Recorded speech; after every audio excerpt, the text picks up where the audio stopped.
pinggir ibu negara. 4 anak muda ini, Syam, Yusof, Ahmad dan Musin, sudi mendedahkan identiti mereka. Cuba menampilkan kreativiti mengikut citarasa masa kini, maka lahirlah watak Rashid yang bertujuan untuk memberi nasihat selain kata motivasi. Menggunakan karikatur yang menarik dan susunan ayat yang ringkas, jenaka satira Jadilah Seperti Rashid menyentuh isu semasa dan mula menjadi viral. Dalam tempoh 2 hari, laman Facebook Jadilah Seperti Rashid mendapat 200,000 like atau 70 pengikut seminit. Kini, pengikut Rashid mencecah 300,000. Idea tu kita nampak hari-hari. Kadang-kadang adik kita buat, kadang-kadang kawan kita buat. Bila kita tegur, kita mention nama orang tu, mungkin orang tu akan terasa. Jadi kita tak sebut benda yang negatif. Kita tunjuk benda yang positif apa yang Rashid buat. Kita harap orang boleh ikut. Selain mereka berempat, ada 4 lagi anak muda lain yang turut berkongsi idea berkarya atas nama Rashid. Berkenalan sejak 3 tahun lalu, masing-masing mempunyai pengalaman mengendalikan Facebook.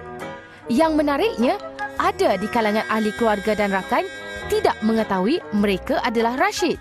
Sekadar perkongsian, mereka turut mengadaptasi konsep ini daripada Be Like Bill dari United Kingdom. Kami di perbuatan masyarakat Malaysia. Jadinya tak mungkin akan impossible lah nak kata kami meniru Bill kerana latar pun dah lain. Kami ambil konsep Bill sebab cara penyampaian Bill tu simple. Bila simple, mudah untuk disampaikan kepada orang ramai lah.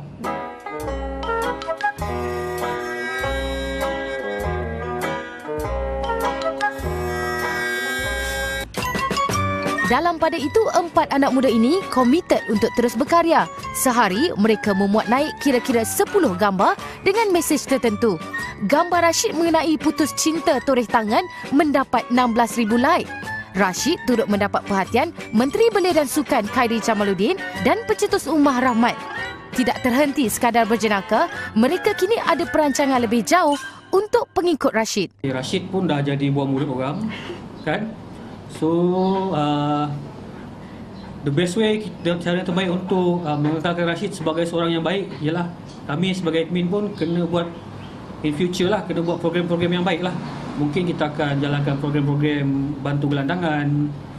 Pasal kita dah ada followers kan, tak salah rasanya guna followers yang tu untuk kebaikan.